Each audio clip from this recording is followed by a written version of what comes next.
You're listening to the Spandex Power Armour podcast. The episode where we actually try to have class.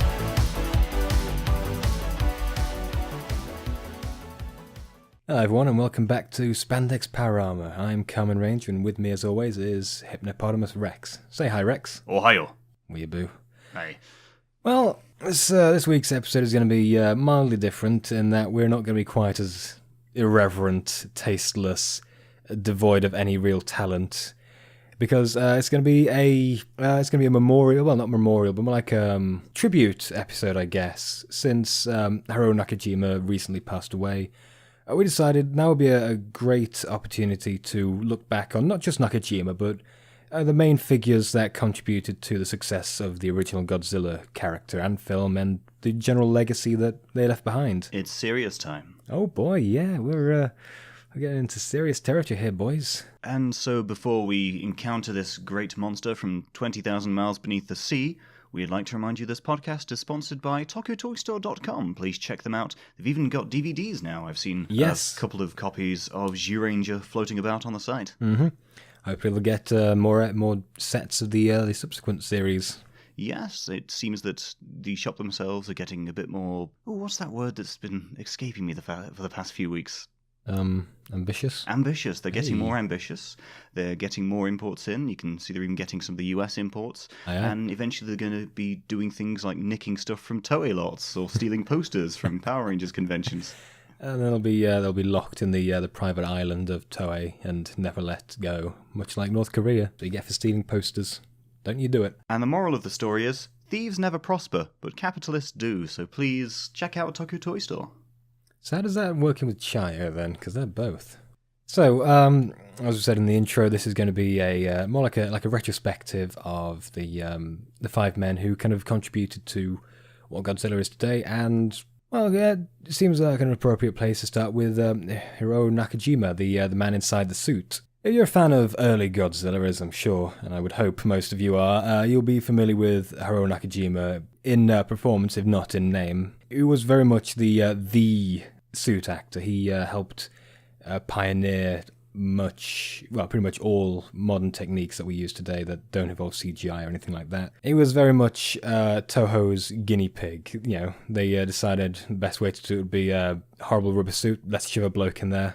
Oi, Nakajima, in you get, lad. Hey, Harry, hop in. Get in, loser, we're making another movie. And I think he still bore the scars the whole way around, bless him. Oh, yes. It was a point of pride, I think, for Nakajima, that he wouldn't let people know when he got injured, because he liked to cultivate this reputation of being invincible, which would also mean that he was indispensable. Ah, like kayfabe in wrestling. So stick with it. Even though he had lasting injuries, he'd pass out regularly. In Varan, they set off explosives underneath his giblets, and they never healed properly, apparently. Always fear an old man in a profession where they always die young. And this man was, for the most part, Showa Godzilla. If you watch some of the earlier Showa Godzilla films, he was the man in the Godzilla suit. It's just strange to think that he was the same guy in all of them. Well, it wasn't just him. He did have an assistant with him, but no, you'd be forgiven for...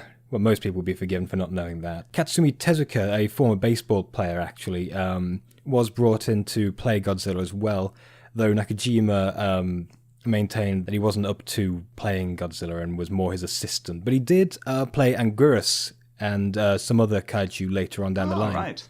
Do you think Nakajima was getting a bit tired of being typecast? He's like, I've got to be the monster again. Why can't he be the love interest? Well, yeah, Godzilla just really needs someone to love him. Yeah. No, actually, Nakajima was very content with his lot. Toho had a policy of keeping the identities of suit actors secret at the time, so as not to detract from the character.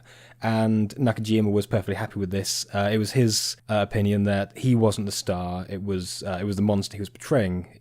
Which fair enough. Pretty interesting, actually. You know Akira Takarada? He played Ogata and a bunch of other characters in the Godzilla series. He was actually 20 when he was brought onto Godzilla. Wow, just a kid. I mean, a lot of the actors there were fairly young, but when Takarada came onto the set, he introduced himself as the star of the movie. And apparently someone called out that he wasn't a star, Godzilla was, which rather humbled him, apparently. Oh, wow. Yeah, so, I mean, that seems to have been a kind of recurring opinion of a lot of people who worked on there, that Godzilla and the monsters were stars. Imagine if they did that with Star Wars, like Chewbacca as himself. Well, they did do, in the credits for the holiday special, it was, and introducing and featuring R2-D2. Ah, yes. Even though he had a little man inside. We don't talk about the dwarf. Oh. R2-D2 actually devours the dwarf. Just digests it to power itself, but that's a completely different story. Back to Godzilla. Nakajima was very well regarded and well respected at Toho, and he felt that this was a nice, I suppose, compromise is the closest word I'm thinking of, between not having fame. He was well regarded in the company. A lot of people liked the characters. He was happy with that kind of arrangement, and that's actually very respectable. You've seen V for Vendetta, right, Rex? Oh, yes, definitely. Hugo Weaving was chosen because he was the only actor that people put forward to play V who didn't want to. He wasn't insisting on having his face shown. That's actually a bit egotistical, actually, for the actors who were like, "No, it's got to be my face." Yeah, pretty arrogant if you ask me. So it's nice that someone like Nakajima existed, who I suppose understood the importance of the character he played. Oh yes, and the thing is with suit actors, they learn that they can convey so much emotion simply by moving around their arms and legs. Oh, absolutely. There's a bit of puppetry in the head. Oh, well. The body language is amazing. Originally, it was all... I mean, there was no kind of... there's no radio control for like the eyes or anything like that. It was all done by Nakajima. Oh, how on earth did he control it? Well, I think they had like a little pulley thing connected to his chin, so when he opened his mouth, Godzilla would open his. I have no idea how they did the eyes, though, but it was all wires and things like that. Oh, crikey. I was watching a video that's kind of been circulating in the community now that after his passing, of the last time he actually donned a Godzilla suit. It was I think it was a promotional event for either one of the later Showa movies or one of the earlier Heisei movies. And I was noticing a lot of the little idiosyncrasies of Nakajima's performance that you don't really get in Godzilla anymore. You know what I mean? Like, oh, yes. The way he moves his arms, the way he raises, the way he kind of leans back and that kind of thing. Like, Godzilla still does lean back, like we see him lean back in Final Wars, but it's just something different. And that sort of boxer's pose style thing he takes during fights. Yeah. It's just something very human about it. Oh yeah, it's which is interesting because and this kind of feeds into like the weird character development of Godzilla. To begin with, Nakajima, when he was portraying the original Godzilla, was quite happy that the suit was so restrictive because it forced him to move in a way that a human wouldn't move. Yes. And but as the series progressed, and I suppose Godzilla's changed since the original Godzilla is not the one we see in Raids Again. They get a little bit more anthropomorphic with their performance. Yes, I think that actually lends better to the progression of Showa. As things became less serious, you needed Godzilla as a sort of hero. Yeah. And you can't really have a hero who just moves in a very sort of stiff... menacing, I'd say. Lumbering. Yes, lumbering sort of thing. You've got to have something that is a bit more maneuverable. That's probably why it worked to their advantage. If I were to be a huge ponce for a second, I would suggest perhaps that Godzilla's evolution would maybe play into how nukes kind of became steadily less scary. You know, as more countries adopted nuclear power, that kind of thing, it became less a looming threat and more a fact of life. Oh, definitely. As long as you don't tell North Korea. But kind of backtracking a little bit to Godzilla's movement, Nakajima would actually eat his lunch at the zoo, studying large animals there, like lions, bears, and elephants. Which is interesting because the 2014 Godzilla was actually modelled quite heavily on bears. Wow. Oh yeah, have you seen from head on, and then compare it to how a bear looks when it's standing on his hind legs? It's very similar, you know, arms kind of down at the front, that kind of thing. Wow. Yeah, he'd also kind of intentionally kind of keep his arms kind of curled into himself, I suppose, just kind of make them as small as he could. Which really I think they took to extremes with Shin Godzilla. Oh, yes. Little scrawny old things. He'd like to have little kind of walk-on cameo roles in his films. Like in the first one, do you remember after the newsreel bit, like you see the printing press, they're talking about Godzilla, and you got these reporters in a room, and then you got this one guy down on the left, that's actually Nakajima. Oh, right. Split second, boom. You don't recognize him without the great big latex suit covering him. And Tezuka actually played the editor in that scene as well. So you got both people who portray Godzilla in the same scene. It's pretty neat. Wow, that's really cool. Yeah. And in the scene in I can't remember, I think it's a power plant when they're throwing switches for the electric barrier they're putting up. Yes. There is some contention as to whether or not the person who actually throws the switch is Nakajima or Honda. Oh, you know what would actually be cool? Hmm? If in these Toku giant monster things, that the suit actor always has a cameo as a character. Just as like a small side character, just gets like a small few seconds on screen. It's a bit like Stan Lee in Marvel movies. Yeah, that'd be pretty cool. But yeah, I mean, as far as his career goes, he started out as a stunt actor, as you'd imagine, but he played a bandit as well in Seven Samurai. And after coming off the Seven Samurai, which came out not too long before Godzilla, he was asked to come in and portray Godzilla. And at this point in the production, they had no idea what Godzilla was going to look like. And I have no idea why, but he was under the impression he'd be playing a giant frog. Or something that looked like a giant frog, at least. And he and Tsuburaya ended up working very closely together with one another. Tsuburaya would come to Nakajima anytime he needed someone to play a giant monster. He played several Ultraman monsters in Ultraman. Did live shows as well, and he'd always insist on kind of doing those himself. It was a monster he played and stuff like that. Tsuburaya showed him his private print of King Kong. I mean, this is back before home media was a proper thing. So imagine, especially in Japan as well, imagine getting like an American film from the 30s, like a private print just for you, for your own... Old school real. Wow. Yeah.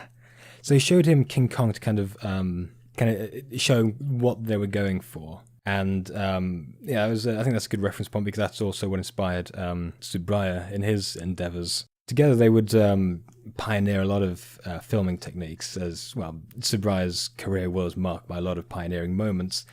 The overcranking technique they used, which was used to achieve the kind of lumbering, kind of very weighty and heavy. Okay, so by that you mean they slowed down the frame rate to make it seem slower? Yeah, and Godzilla would... Nakajima realised that if they did that, he'd just look really slow, like not just lumbering, but just genuinely slow. So what he would do is move really quickly, and then it would kind of even it out. So whenever you see like behind-the-scenes footage of Godzilla, they will, even today, even if they're in a suit, be moving very, very quickly, very abruptly. But when it's kind of the way they film it with overcranking, when it's fully edited and everything like that, it looks a lot more natural because it looks like a giant creature would move. Fascinating. And unfortunately, they used undercranking in Raids Again. So it just sped up. Yeah, that's why the fight scenes are not the best. But Raids Again's failings were a result of its rushed production. You know, it's kind of like a Son of Kong kind of deal. Oh yes. Both had sequels. Well, both were sequels that were rushed into production to capitalize on the success of the predecessor. Both are fine movies, but the originals will always be superior, unfortunately. Nakajima never did get to play that frog. But yeah, going back to his relationship with Tsuburaya, for his films, he'd often, when Tsuburaya was involved, he would practice and show his choreography to Tsuburaya privately so they could work that out and to get approval for it. Because in the scripts, you know Scrubs? Oh, yes. You know the janitor in Scrubs, where the Yes. script basically just says, whatever the actor says. That's kind of what it was for the monster fights. Not much was solidly written about them. So, except for the setting, that kind of thing, or who was involved. And Nakajima was the choreographer. He would supervise the other suit actors and kind of organize the fight pretty much himself. That's actually quite cool. Absolutely. I mean, it really kind of enforces the idea of Nakajima being like the original suit actor. That really harkens back to the times in cinema, and I'm talking way back, I'm talking 30s, 40s, when it was the actors, the stars, who had to do their own thing. Yeah. As in the guy who, I cannot remember the name, there are so many horror actors. I stuff think like Boris Karloff, Karloff, Lugosi. yeah. I'm talking the guy who did the Phantom of the Opera, as in he did his own makeup for it. And it's those sorts of people who have to be professionals in not just acting, but so many other parts related to it. Oh yeah, you had to be a jack of all trades and master of all. You never really see that nowadays. It's always just one person to each role. Yeah, well, you got a whole team of makeup artists, you know. Might actually make things a bit quicker than just doing it in a mirror yourself. Nakajima actually received offers to work in American films, but Tsuburaya convinced him to stay in Japan by telling him that they wouldn't be able to make these movies without him. And wow. Yeah, I agree, especially in the early days, because you'd need Nakajima and his expertise. I mean, Tsuburaya can shoot it and knows how to make these things, but Nakajima knows how to act in these suits. No other sane man would risk that in that suit. Nakajima, honestly, I wish I could have met him. The guy seems like an interesting chap. He had a policy of never refusing an instruction or never saying that he couldn't do something, because, again, that would mean that he wasn't indispensable, which led to a lot of accidents and injuries, like the one we mentioned earlier. Okay, your name is Varen, we've got rockets strapped to your junk. Just do your thing. Poor Mrs. Nakajima. But yeah, he'd never complain about all the horrible things happening to him, like being buried underground as Baragon or almost drowning as Godzilla. He maintained that his most favourite role to play was Gaira in War of the Gargantuas, because of the exposed eyes, which allowed him to emote and act a bit more than usual. Oh, all right. Okay, I didn't know that, actually. Yeah, in fact, I think Gaira and Sanda were the last, or if any, Toho monster to have any kind of exposed human eyes. Wow. For some reason, I recall them as having fake eyes, but actually looking back... Yeah, you can see the actor's eyes through there. Wow. Way more visibility than something like the Godzilla suit, which they had small holes punched in the neck. Unfortunately, sweat would fill those holes up and make them next to useless. Ah, charming. Yes. In fact, you could drain a cup of sweat, even from just a few minutes in the suit. Would it just collect in the legs? Oh, just like it's like you're wearing inverse galoshes. That's gross. Unfortunately, Tsuburaya's death and the state of the film industry in Japan at the time, which led to mass layoffs, kind of killed his kind of passion for acting in these films, and he retired. It's kind of like John Pertwee relinquishing the role of Doctor Who when Roger Delgado died. Ah, yes. That's a shame, really. It's a shame, but the two were obviously close. I mean, they worked closely together on films. They were obviously trusted partners of each other, you know? Did he use his acting expertise in anything, or did he just decide to coast by on conventions like the Star Trek cast? Well, by that point, I'm sure he had a lot to... he made enough money to kind of retire on, but I'm pretty sure he'd just work as like a consultant, I mean, wouldn't you? I agree, actually. I could sort of imagine him as a trainer for suit actors. Maybe he did that. I don't really have the information on hand, but it's a lot of wisdom that you've got to pass on. It's not like he didn't do conventions. He went to G-Fest a lot, apparently. I've seen a lot. Matt Frank posted a bunch of pictures of different times he'd met Nakajima, which is wow. Yeah, really sweet. Did you get a different T-shirt for each time? I met Nakajima for the first time at G-Fest. I met Nakajima for the second time at G-Fest. Nakajima got tired of my face and punched me for the third time at G-Fest. Nakajima issued a restraining order. Nakajima expanded the restraining order. I'm under house arrest thanks to Nakajima. So, I think it would be nice to kind of wrap this bit about Nakajima up by kind of talking about some of the roles he plays, just kind of going through the different roles, different films he was in. So, obviously, he was Godzilla in the original Godzilla.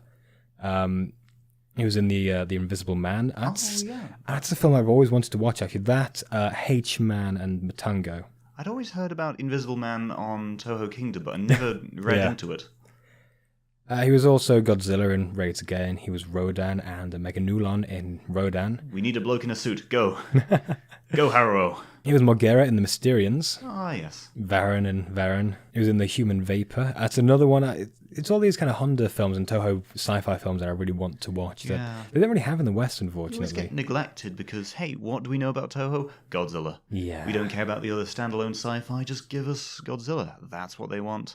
Damn. Wasn't he also Mothra? As in, Yep. Are we talking like as in Grub Mothra or? Yeah. I'm just thinking. Otherwise, is he just Muppet Mothra, just suspended in a fluffy suit? You know what? When I was a kid, when I was first getting into this, I did wonder whether or not there was a person in the Mothra suit. No, Hang there is someone not. on wires. That's a shame. They'd have nothing to do, though. Well, They'd just be... That's punishment. Getting the Mothra suit. Bad stunt actors are shoved in the Mothra suit for hours on end. And treated like a piñata. Anyway, he was also in Matango, is the actual mushroom monsters. He's also Godzilla in King Kong vs. Godzilla, as you'd expect. Actually, he played Godzilla in a lot of roles. In Ghidorah, Mothra Vs., Astro Monster, just wow. Even into Ibira. I wasn't too keen on that suit, but I can see what you mean now by him in that suit, doing the big backwards thing, destroy all monsters. And he goes all the way up to versus Gigan. He was Showa Godzilla for the most part. Yeah, is Meguma in Gorath too, another one I want to watch. We all want to watch Gorath. Yeah. He was also in Latitude Zero as the Griffin, giant rat and bat person. Is that like the evil version of Bird Person with Rick and Morty? We can only pray. What was Latitude Zero anyway? Person. Oh, Latitude Zero is like there was like this whole evil scientist thing. Black Griffin was, I think, it was like the brain of a person in a cobbled together thing from a lion and an eagle. Oh right, weird stuff. I only vaguely remember the title again from briefly browsing Toho Kingdom during those formative years. And he was also in Space Amoeba as Gazora and Ganymede. I've never seen Space Amoeba. I have no idea. This is an issue with some of these films. Because if you've not seen the film, and if you haven't got access to the film, you've got no clue how to pronounce the goddamn names. You've just got how they're written. Yeah, well, just say it as it is. It's Squiddy Bloke and Turtley Bloke. And he also appeared on Ultra Q as Gomez and Pagos. He's Greek. I'm going to go with Pagos. And Ultraman as... Oh, wow. Neronga. Oh, Gabora. Yep. That's quite Gabora. Cool. Yeah. Jiras. And... Makes sense. Yeah. It all just goes back on itself, doesn't it? Yeah. And he played Kila.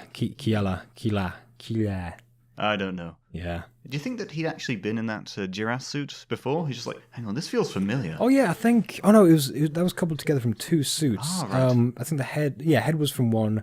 body was from another one. Can't remember which, but yeah, he'd definitely been in those two suits before. Okay. He's also Utom in Ultra 7 and Gyra in He of the Sun. What is He of the Sun?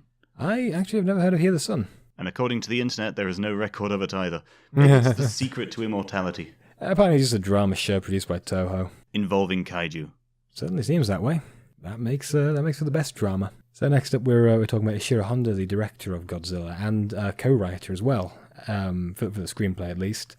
He wasn't the first choice for directing it. Apparently, the original director was going to be Senkichi Taniguchi, who was the reason Godzilla was made partially is because there was a big gap in Toho's release schedule for that year. Oh, right. Tomoyuki Tanaka, the producer, actually had a project of his that he was working on with an Indonesian company go belly up because, for one reason or another, because they were trying to mend bridges with Indonesia because they were assholes to them in the war. Yeah, I think with Japan it's like, don't mention the war. Don't mention the war. Don't mention Nanking. We're on holiday. But when that went belly up, they had a massive gap because the film was going to be a huge thing for them. So they decided, well, we need something equally big. So, when Taniguchi left, they got Honda on, and honestly, I think that was the best choice because Honda really... I'm kind of at a loss at how to fully express how big of an impact Honda had on the film. He's your husbando. That's how to explain it. Yeah. But no, Honda... I'm actually kind of having a hard time expressing it. Honda was a very good director. He was... That's not a good way of saying it. He was good. Boom. Podcast over. Movie good. Explosions. Make happy. Yay. Feel bad now. Dead. But Serizawa dead. Make sad. Godzilla dead. Feel mixed feelings.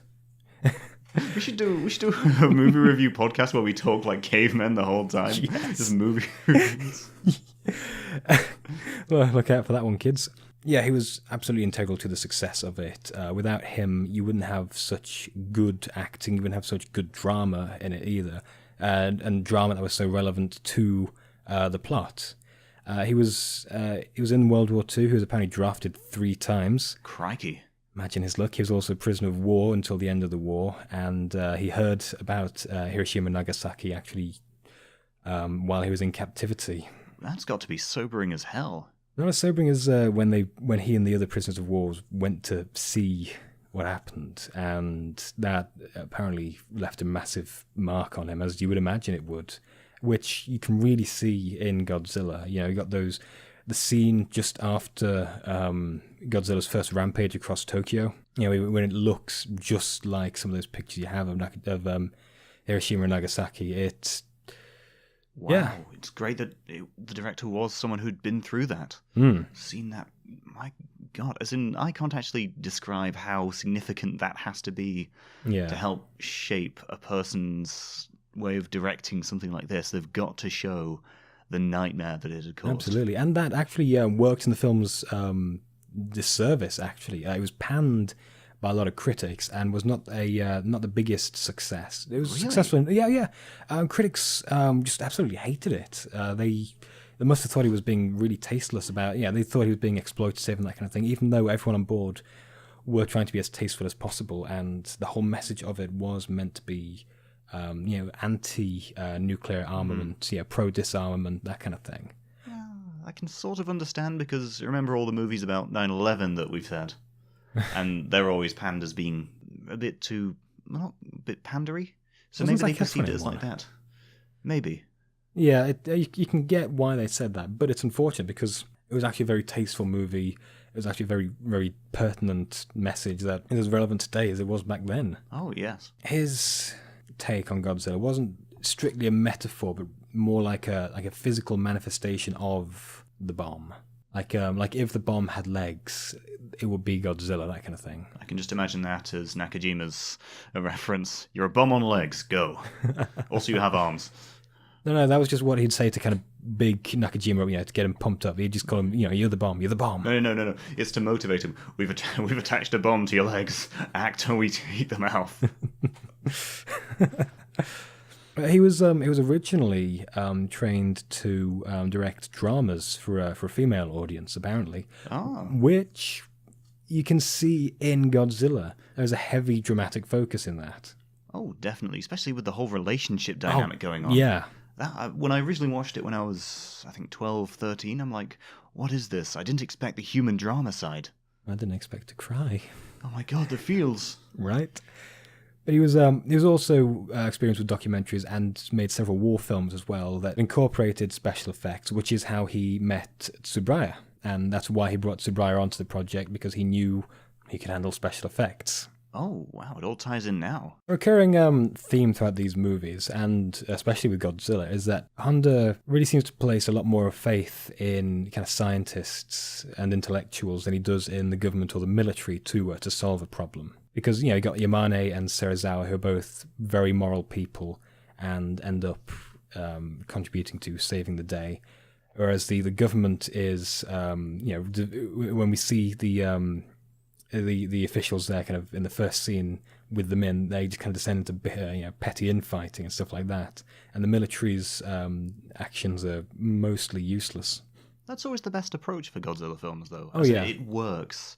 As in, ideally, you want a movie that's scientists trying to come up with ways to defeat Godzilla. Yeah, I think Shin Godzilla did that really well. Oh, yes, they showed a lot of problems with governance, even a cheeky jab at the use of the SDF. But Honda is a very, very interesting filmmaker. He, the main characters, well, ostensibly the main characters, Emiko and Ogata, actually do disappear for 15 minutes while they're introducing the monster and everything like that. But he does have some Western influences. Like, there is a 3-arc structure, very roughly, in the film. Yes.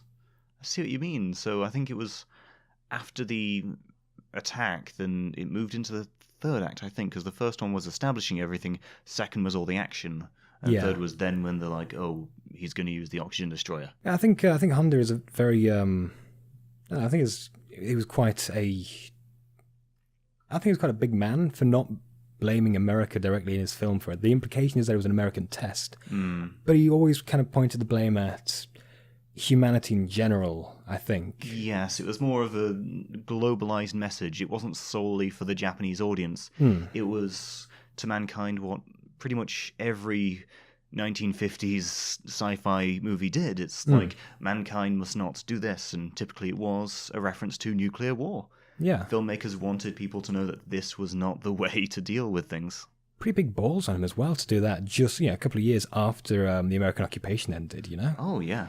I mean, even if he didn't point fingers at anyone, you can tell that film would never have gotten out with the US censors there. Oh, definitely. Even considering how neutral it is, it would just be considered too soon. Yeah, well, it wouldn't even be too because it's too soon. It'd be more because it's too subversive. It's kind of undermining. You having thoughts against democracy, young man? Mr. Honda.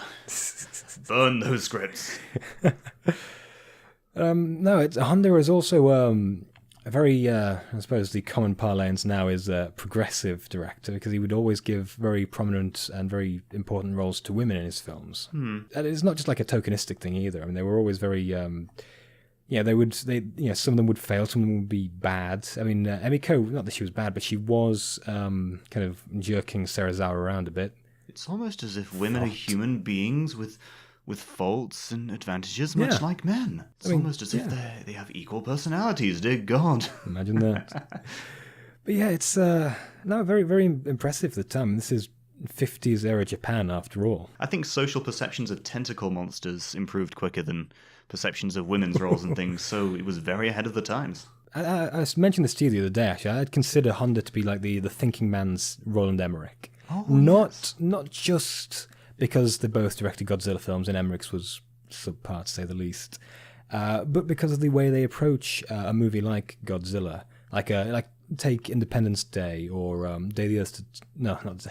Day After Tomorrow. If only Emmerich did a Day the Earth Stood Still version, it might be better than the one with Keanu Reeves. Oh, Anything would be better than the Keanu Reeves one. That was a weird one.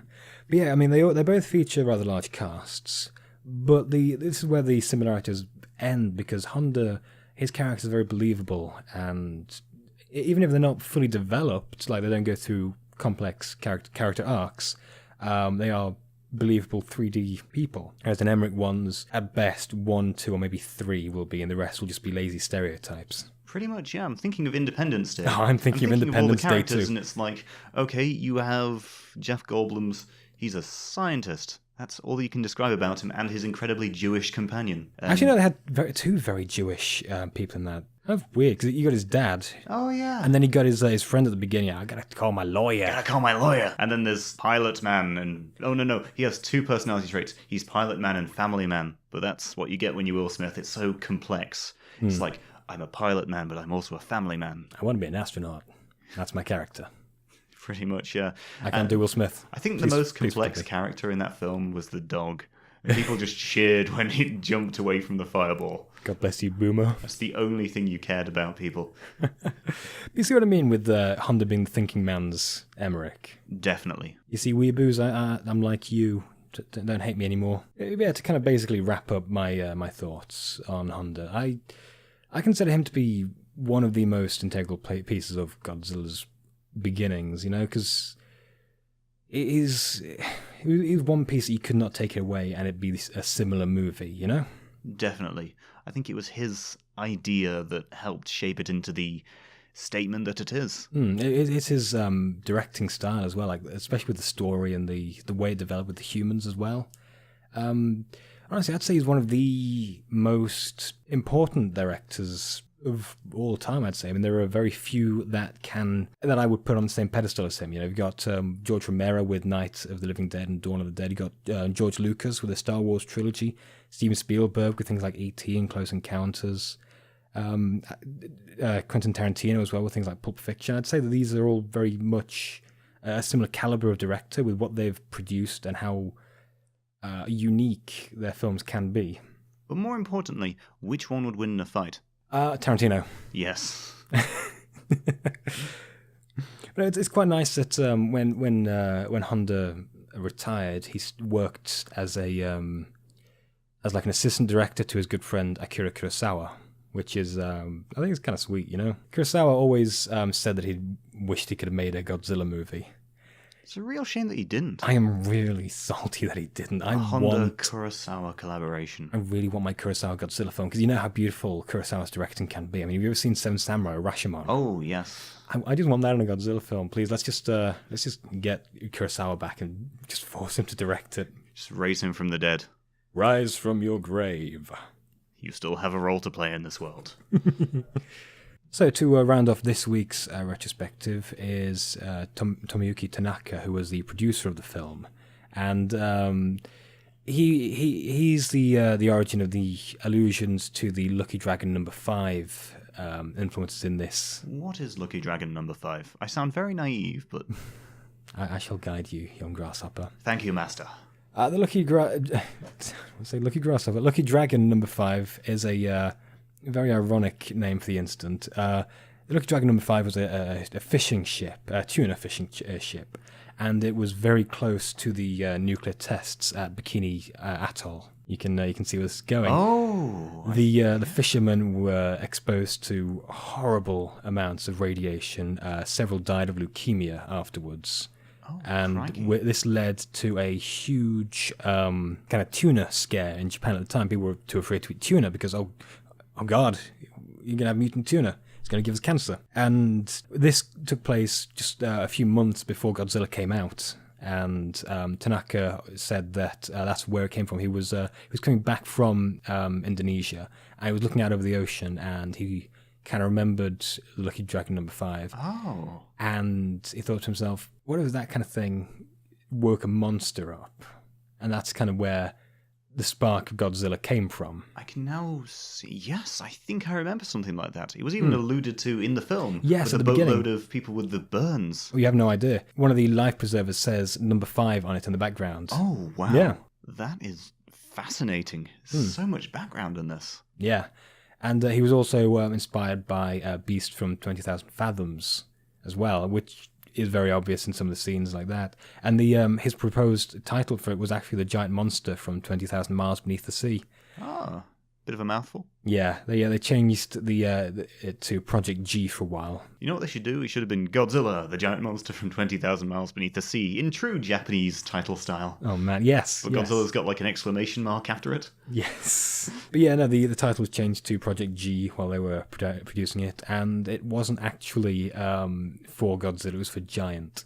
Ah. I think Gojira actually just came from, was it the name of some press guy because he was fat? It's like a combination of Kujira and Gorilla. There is a lot of, there are a lot of different conflicting reports as to how Godzilla came about. I think Honda's wife recalls it being just something someone came up with. Nakajima says he remembered it being the result of like an in-company competition to kind of come up with the name of the monster. You've got the one Kujira Gurira portmanteau for a stagehand who worked there. I think it's like a cross between the two accounts I already mentioned, the someone coming up with it and being a competition. I think that seems reasonable. It just seems kind of weird that we never found out who the stagehand was. Nothing ever came of that kind of thing. It seems like one of those old wives' tales that just kind of gets passed around a bit. I think it's best if we don't really know about it because it adds to the mystery. There's sort of this mythos, and it's just there. It adds to the film's almost mythical nature. Another thing that this film pioneered was storyboarding in Japan. It used the same technique that we use today that was started with Snow White and the Seven Dwarfs of kind of doing storyboards. And if you look at the storyboards, every single one with Godzilla is completely different because at that point, all they knew was it's a dinosaur. It's a big old dinosaur. And like the sun will look like a T-Rex. One look kind of like Fin Fang Foom from Iron Man. Oh, right. Yeah, it's really interesting just to see the creative process. They had a buttload of people working on this. I wonder how they storyboarded things before the concept of storyboarding. Did they just use woodcuts? No, they used intricate calligraphy. Yes, and when they were storyboarding, Nakajima came in, looked terrified, and said, "But I'm not a frog. My act is ruined." He also did a bit of method. He spent some time living with frogs. No, he just came in a Super Mario 3 frog suit. What's up, guys? I made my own costume. Oh, we're going for a dinosaur, are we? My wife made this for me. Man, we said we were going to be tasteful. Well, it's not that bad. We're doing quite well so far. I think that about wraps up this episode. There's a lot to talk about. We're going to be splitting this over 2 episodes because you don't want to listen to a 2-hour podcast, do you? Well, or if you do, we'll just wait till next week. We could do a decent, serious one. Maybe at some point we could just be like, hey, we're going to talk about this serious topic. No tangents. It's going to be us talking. It's going to be great. Maybe something like that.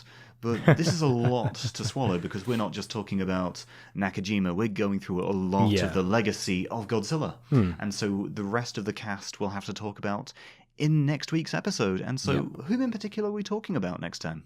Ooh, next time we will be talking about Eiji Tsuburaya and Akira Ifukube, the special effects director and composer for the film. Some of the most important people in the production. I think I had a couple of Ifukube albums, and Tsuburaya himself, well, he's got a massive legacy. Absolutely. I mean, probably he and Honda are the ones with the biggest legacy. That's not to downplay the achievements of the others at all. It's just they seem to be the ones that are better known. Yeah, they're all the dream team. You've got to appreciate the people that we talked about this episode. Oh, yeah. And next episode, it's going to be equally as great. I mean, you're not wrong when you say they're the dream team. I mean, these people were the driving force behind Toho Sci-Fi in the Showa era.